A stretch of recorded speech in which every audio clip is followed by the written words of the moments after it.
train Jaipur via Kota. कृपया ध्यान आपको अहमदाबाद दिल्ली में आपका स्वागत. Lucknow Junction. ನಿಲ್ದಾಣದ ಕಡೆಗೆ ಹೊರಟಿರುವ ರೈಲು Chennai Tiruchirappalli. Hyderabad Bhattacharjya Express পরবর্তী স্টেশন নেতাজি ভবন कृपया ध्यान दियो.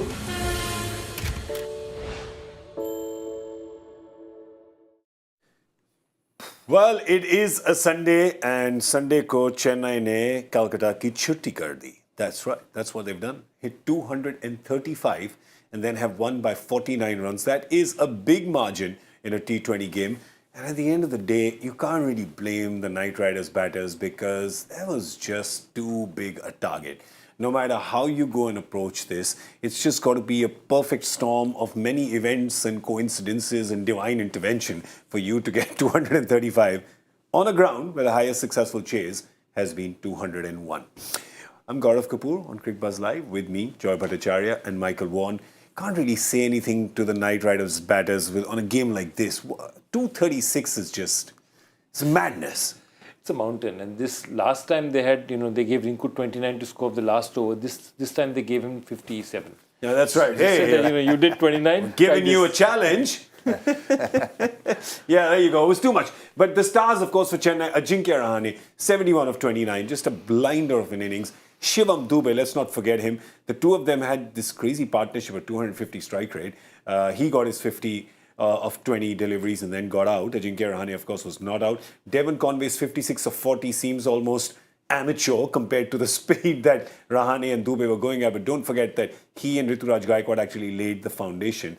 And then when you come to the Knight Riders, yes, Jason Roy, there was a bit of attacking, a lot of attacking from him, especially to the spinners. He got 61 of 26. Didn't come to open because he had gone off the field, so maybe it was a time issue. Then Rinku Singh, 53, so he got his half century as well.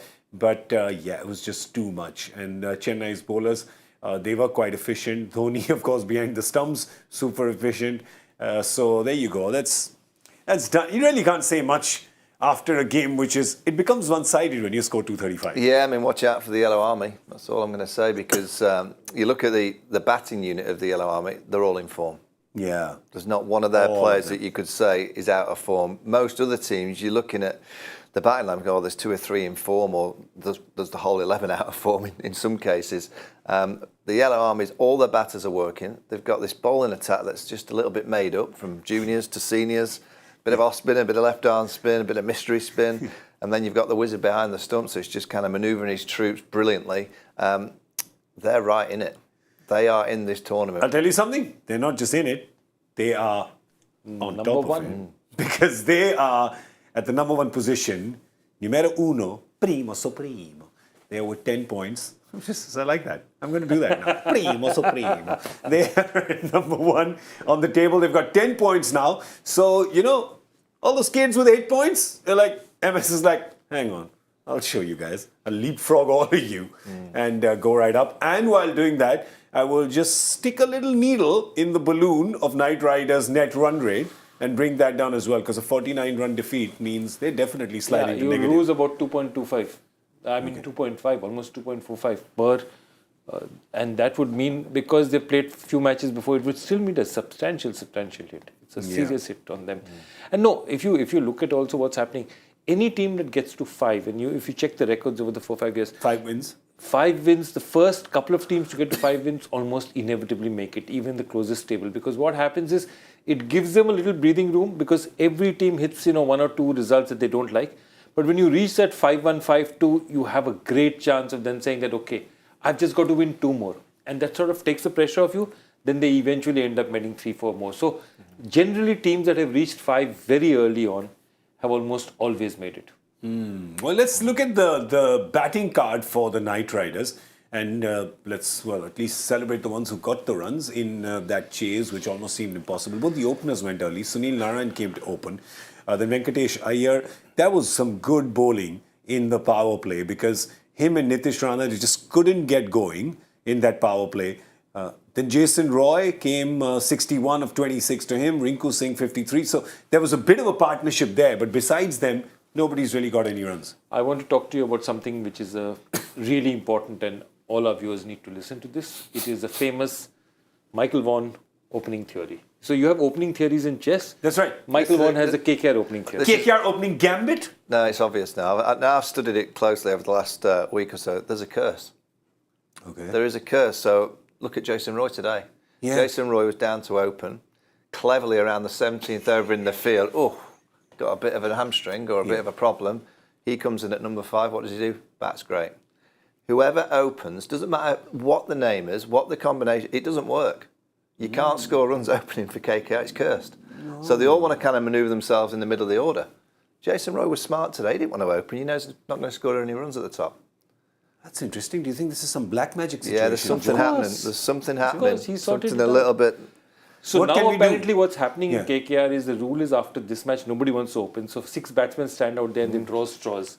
So the 2 guys who draw the short straws, they go into They're the ones who go out. Yeah. And they don't come back and they pretty won't, soon. they won't score any runs. Yeah. It's a bit of a waste of energy walking out there. What if Knight Riders just say, we're 2 down, let's begin? They'd be better off. Well, they won't be any worse off. Yeah. That's really interesting. Do you have any theories for this? Maybe we can put some Shandesh in the There's Hooghly? a bit of witchcraft going on. There's a bit of Yeah, witchcraft. there's something going on there. It is. Jason Roy played great though. Yeah. You know, that'll give him a big lift, and he will go back to opening the batting. Yeah. But that's the Jason Roy that I've seen for many years for England. He just has the ability to strike the ball. He obviously had to go out there. I think the rates were about 16 or 17 when he got out there and he started to hit a few sixes. But that should give him confidence for the remainder of the tournament. Yeah, and Rinku did his bit as well, and they had a bit of a partnership there. But again, it was just a mountain too high to climb. When we were at the Combox, which is the halfway house, or the 10-over mark, they needed 160. They had 8 wickets in hand. They had 6 wickets in hand. But just 160 is, it's going to be tough.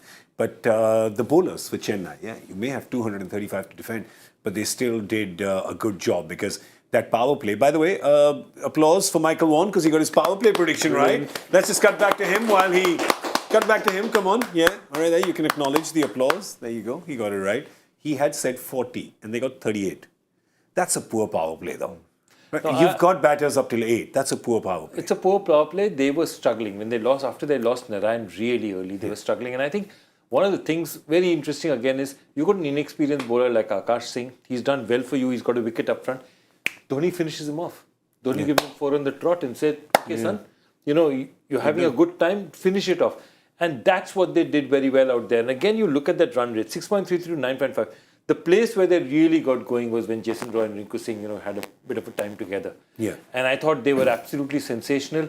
Jason Roy, I always knew could hit pace bowling, but the way he hit the spinners as well, I just never knew that size of him. Chennai's bowlers over the years, Eric Simons is back as the assistant bowling coach. Yeah.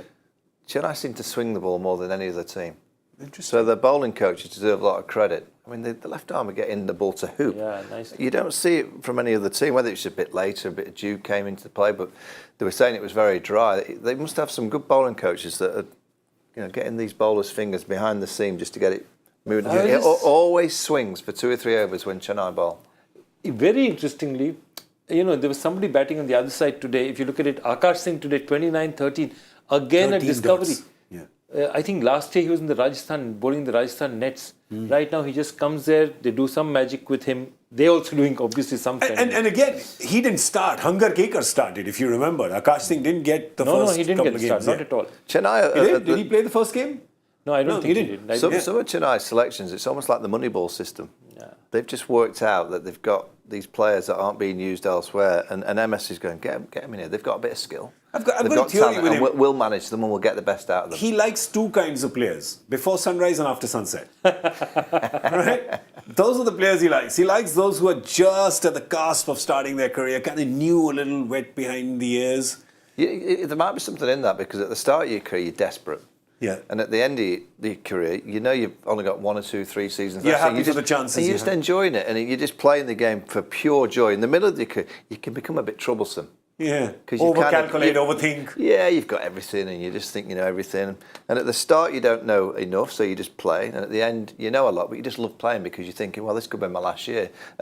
stay clear of those middle things. Yeah. Yeah, those mid-20s, get rid of them. Just take out, Yeah. as in business, as in cricket, just take out the middleman, right? But that's what you go. I mean, I'm of course referencing the two films, Before Sunrise and After Sunset, but there it is. Those near the sunset of their career and those right at the sunrise of their career, those are the people that he really likes and he really can. Fascinating theory. Mold It's a them well. really fascinating theory. I agree with you. I mean, it is an insight because he's getting players, young players, to perform really well and beyond their expectations.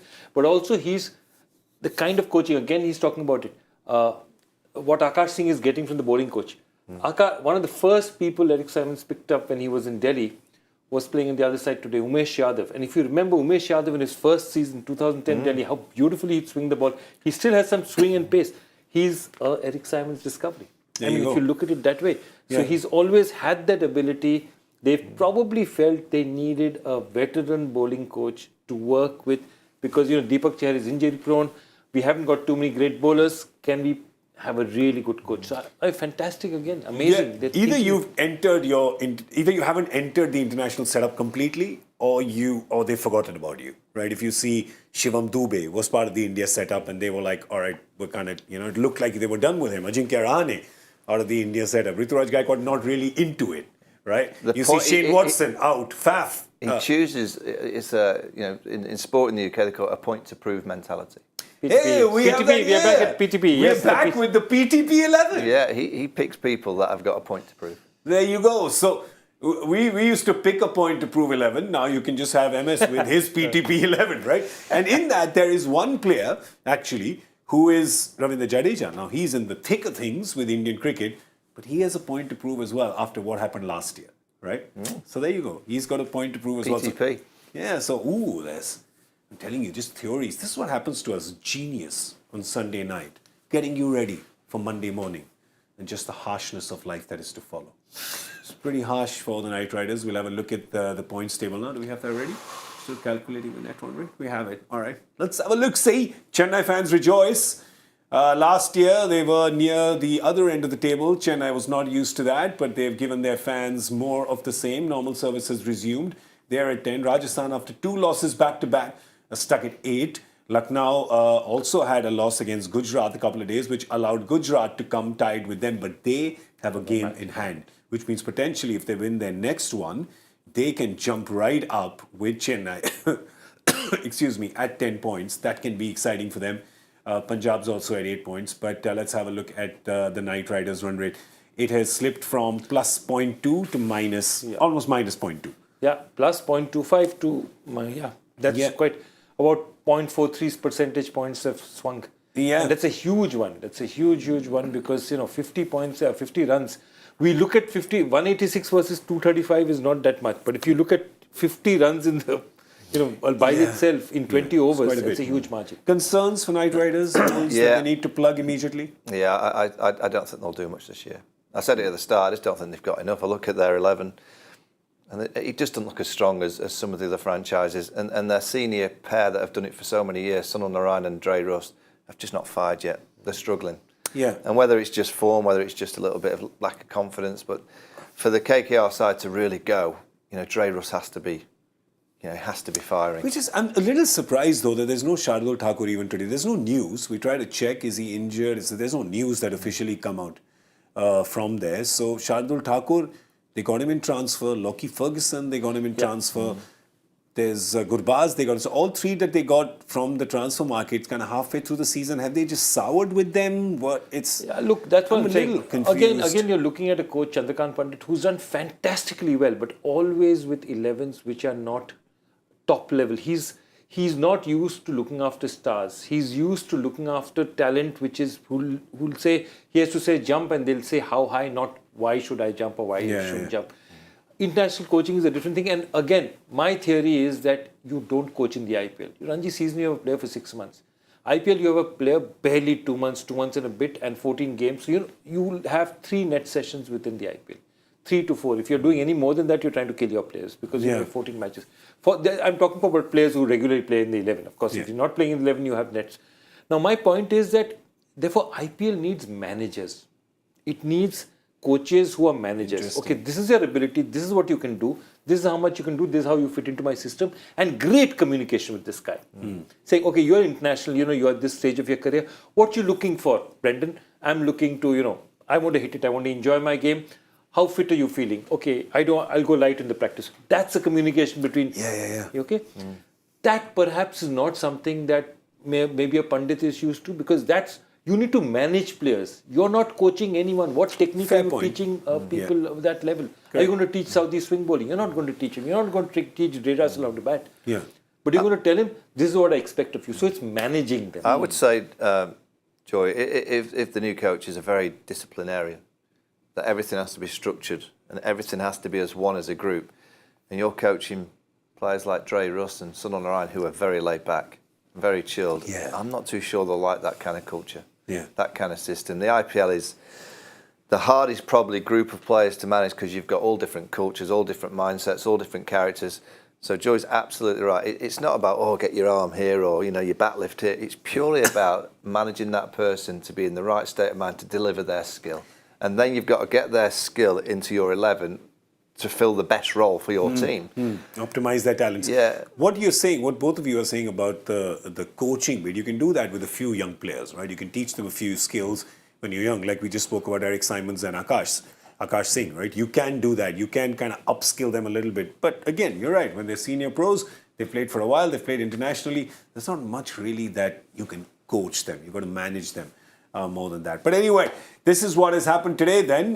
It's been 2 games and Bangalore, of course, batted first. Rajasthan could not chase that. That was in the first game. Chennai batted first and Calcutta could not chase that. So tomorrow, when the coin comes down, will the winning captain say, I'm going to bat first?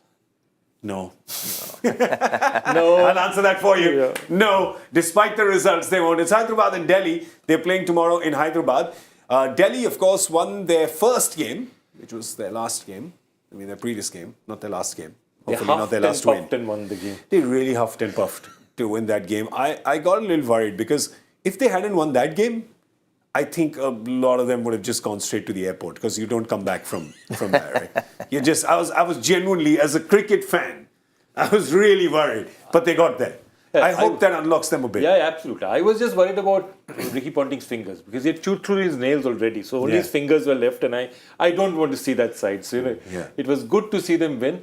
And I think that's what I'm saying, that sometimes that one win can make such a difference because even there they were so close and then suddenly they were making a total mess of it. Yeah. If they hadn't got that no ball in the last over, things could have been dire out there. Yeah, they could have been. Let's have a look at their squad and see would they make any changes to their 11. It is quite interesting because they played Phil Salt last time and we just saw two balls, like 4 and then he got out, so he didn't waste much time. But they definitely need a little more happening. Yes, Joy? I'm saying interesting, Kamlesh Nagarkoti went out, who was a bowler for them. I am just really, he's got injured again. I'm Since really worried for that boy. Poor kid. I mean, from 2019 to 23, he's just being injured one after the other. I mean, And Priyam Garg, he captained the under-19, didn't he? Yeah. He was in Hyderabad as well, didn't get picked. Didn't get this picked, time. yeah. With Abdul Samad and there was another youngster.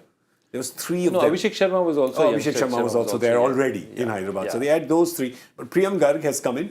He was the captain of the under-19, which was, 4 years ago or something. So he's come in there. But if you look there in the middle, they definitely, there's a Lalit Yadav there who they need more out of. I'm a little surprised that they played Abhishek Porel in a couple of games. He showed a bit of temperament and talent, and then they went away from him. So I don't know. The only theory I have is I think they just don't trust their middle order batting.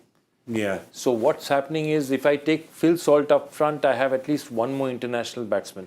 So they have now ditched, remember, they started off by using 2 international bowlers, fast bowlers. And 2 international batters as well. They were using Powell and Riley Russo, and that was before Mitchell Marsh came. Yeah. Right? So they were using those 2. Now they've got 2 foreign bowlers. They can use Andrik Nakia and Mustafizur Rahman, who they had used, then they dropped Fizz. So I think they're going to stay with Nokia, just one international bowler, because they need the batting. Their batting hasn't fired. So Mitch Marsh, Phil Salt, David Warner, these 3 will play. If Phil Salt doesn't make it, I feel Riley Russo will play. But their feeling is that Abhishek Porel is, as a keeper batsman, he's not still they don't trust him as a batsman to give them enough at 6 or 7. So I think they're going to go with Phil Salt at least for a few matches. Prithvi Shaw has just given them no runs. There's so much talent and it just hasn't checked into this tournament. No, he's got to. You know, he's got to deliver soon because, as Joey mentions, that batting lineup, David Warner was great in the last game, but other than Warner in this year's IPL, there's been nothing. I mean, Mitchell Marsh has got to show up. Mitchell Marsh's numbers got no runs, went to get married. I thought that would have helped. He then came back, didn't get any runs. Yeah. He's on a lot. It hasn't helped because he must have looked at the catering bill. That's got him depressed. He's on, I think the Indian batters have got to show up as well because the top four, if you've got Warner, Marsh and Phil Salt, I think you need an Indian player in there. Phil Salt's, for me, a good player at the top of the order where he can just crash it and utilise the first 6 overs. When you throw him in the middle on Indian wickets, I don't see him as a brilliant player of spin. You know, I see him as a real good, a dangerous player, particularly in the first 6, and he's a good player of seam. He can crash it. He can get the odd spinner away, but I just think the Indian players have got to show up. They've got to get more from Prithvi and the like in the middle. Delhi aren't going to go that far in this year's tournament. I don't think they'll go on a dangerous run, but they're a dangerous team to play against because they'll be playing against all the top sides, and on a given day they can beat anybody because that's the nature of T20 cricket. But of those bottom 3 in the league, Calcutta, Hyderabad and Delhi, I see Hyderabad going on run because they do have the talent. Yeah. And that's why it's such a big game for Hyderabad tomorrow. But they're playing Delhi at the worst possible time because Delhi have just got that win. They've just got a bit of confidence. Hyderabad have lost a couple. And they won't be full of confidence, having just been beaten heavily against Chennai. But they have to win tomorrow. To get on that run, they have to win tomorrow, and they should be beating a side like Delhi. Yeah, there's a couple of players over there. Yash Dhul didn't start with him, and then they had him in a couple of games, and then they've kind of given up on him. But the heartwarming thing in the last game was to see Ishant Sharma back in bowling for Delhi and doing well. Yeah, Loved it. Absolutely. And Ishant, I mean, that's what I love about him. I mean, last year, the only time you saw him in the IPL was in an advertisement. Correct. And for him to come back, do that and smile at himself and say, you know what, I'm not doing the IPL this year. Yeah. He comes back and he's been bowling for Delhi as well, going to the Delhi Nets for the Ranji team as well. So he's that way, he's a very committed cranking cricketer. them out at 140 plus. Yep. This is no old boy, by the way, right? He may have played 100 test matches, but he ain't no old boy. He's the kind of bowler that MS will grab. Yeah. Right at the end of his career. One more year. He's got a chance of being in the Yellow Army next year. There you go. Finishing school. Hobbling in. And just getting the job done. Yeah, just getting it done. They'll find a way. And of course, by the way, what has made Chennai fans very happy is Michael's basically alluding to the fact that MS will carry on playing for a couple of years. That's made you guys happy, hasn't it? Yeah, it has. There you go. All right, Hyderabad, let's have a quick look at their team as well. See if they'd like to make any changes. There's some gun players there who just haven't fired. But if you look around, you're like, all right, this is the best 11. They're good. Right? Yeah, I mean, Mayank Agarwal came in at number 6, so that was a bit of a strange one. We spoke about him on the Hindi show as well. We're saying he hasn't been able to get going, right? You've got some players over there you can get in. There's some youngsters who can come and take that place, right? Would you do that? Would you make that change? Would you say, yes, you've been a senior player, you've captained the team last year, but you've had 7 chances? I'd get him higher up. I mean, he's opened in... Just get him they've higher played up. 6 games or 7. He's opened in all but 1.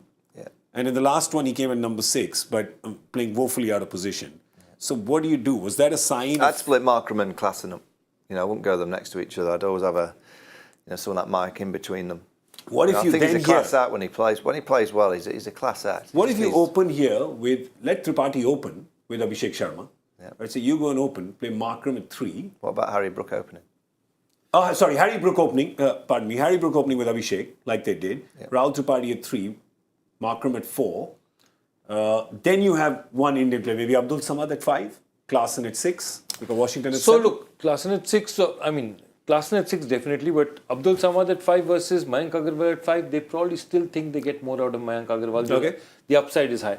But again, he is out of position, but you don't replace that top 3 because they like the left-right which Abhishek Sharma gives them. And remember, when Abhishek Sharma got runs for them, he got 400 odd runs for them, he was batting on the top. True. So they'll give it to him. They can't drop Harry Brook too far down also because they want him to crash the fast bowlers. Yeah. And they don't want him to come in when there's just a lot of spin and the ball is old. You have a batsman of that quality, put him up front, give him the maximum chance.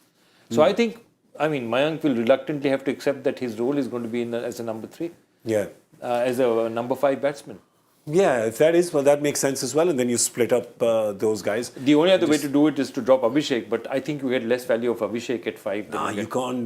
They played him one game, then they dropped him, then they brought him just back. Please let him play. He's a good kid. I'm fine. I like him. He's a good kid. Let him play. All right. I just want to tell you very important news that's just coming on my phone. I have to share that with Michael Vaughan. He knows exactly what I'm talking about. Don't you?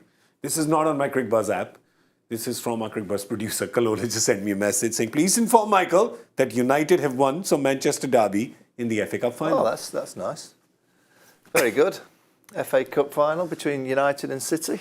Yeah, it's a very, very tepid reaction from you. I'm not a fan of. I like United. I like City. I'm a Sheffield Wednesday fan, but it's a great occasion. The FA Cup final. Okay. Man United, Man City. City will win. Yorkshire player. He's played for Yorkshire all his life. He always loved Sheffield. But I don't talk about Sheffield Wednesday too much these days because people might ask you who. What exactly. Are you talking about? They've been in the wilderness for so many years. Yeah. We're in Division 1, so we're playing teams like Barnsley. Those kind of teams. Who actually play in a barn. Well, pretty much. Yeah. Out of a barn. And they beat us. So. I mean, there are more people in this building than in the Barnsley fan club. That's true. That's crazy. But you'd also wonder how a club's going to do well if you only decide to play on a Wednesday. That really limits your playing, doesn't it? Yeah. So anyway, well, let's move back from football to cricket. That's the game that we're here for. So Hyderabad and Delhi tomorrow. Gentlemen, real quick, look into your crystal ball and tell me, #feels a player to watch out for. You go Delhi. Actually, the player to watch out for if they have to have any kind of a season is Prithvi Shaw. Prithvi Shaw, good call. Player for Hyderabad. I'm going to go the skipper, Markram. All right, excellent. And advantage? You've actually alluded that Delhi may have an advantage tomorrow. Well, they're on the back of a win, but Hyderabad's team, they're a better team. Okay. I go Hyderabad as well. I think a better team on home ground. They're going to be desperate because they're 2-4. They have to win. Hyderabad have to win tomorrow. Okay. If they're supporting Hyderabad, then I will support Delhi for a simple reason that I really like Brian Lara, but he's got support here. So I'll support the other team. All right. But of course, no support for any of you on the Joy Factor question. Not from me because I never know the answer. So I can't really support you. But here's the question. You spoke about this on air for a long, long time. Listen, I've been on air since 1946. Pre-independence. I have no idea what I've spoken about on air. Actually, I don't think you remember what you spoke about in the morning. I don't. You're right. Okay, what did Kieran Pollard do of the bowling of Mitch Johnson? That has never been done before or after in the history of the tournament.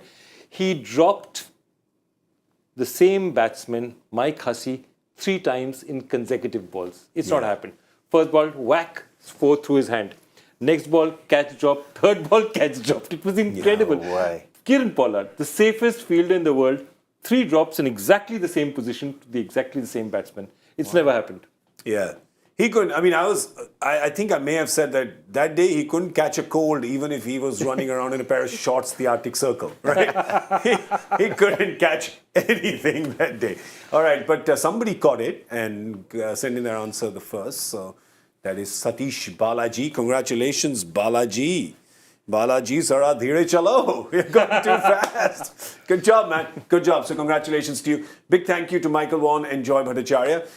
We're going to be here for a few days now. I'm not going to be here tomorrow, but we're going to be here Tuesday and Wednesday. So you can watch tomorrow if you want, but I don't know. I'm not here, but yeah. Good Lord. That was condescending. No, but 2 of you are here tomorrow, right? No, I'm not. Oh, you're not? You're going to be off as well? Oh, so you're here by yourself tomorrow? Yeah. Oh! No, I think Dooley's in. Oh, dude, he'll have a good time. But I'm just saying that we've got our feet up tomorrow. So that's all I wanted to say. We'll be watching, Joy. Just rub it in, right? Say nice things about us. I will. We'll be I watching. promise to. And remember the curse of the openers. Just ask them tomorrow about the curse, just to see if it's kind of gathering to them some about the momentum. curse. I'm making a few calls to Calcutta also. Witch doctors, Kali temple, finding out how. There's something going on. I'm moving the phones. It's the crazy thing is, I don't know if you remember, but I don't know how I've remembered because I never remember what I say. But our first show in the afternoon today started with us talking about a cult. Yeah. And we're closing today while talking about witchcraft. Go figure, guys. Go figure. Big thank you to Michael Vaughan and Joy Bhattacharya. I'm Gaurav Kapur. You were watching Witchcraft Cricbuzz Live. Yeah, that's what you were watching. Thank you for watching. Bye-bye. Jaipur via Kota, कृपया ध्यान आपको अहमदाबाद दिल्ली में आपका स्वागत Lucknow Junction, ನಿಲ್ದಾಣದ ಕಡೆಗೆ ಹೊರಟಿರುವ ರೈಲು Chennai Belur Tiruchirappalli Hyderabad 50 Express পরবর্তী স্টেশন নেতাজি ভবন कृपया ध्यान दें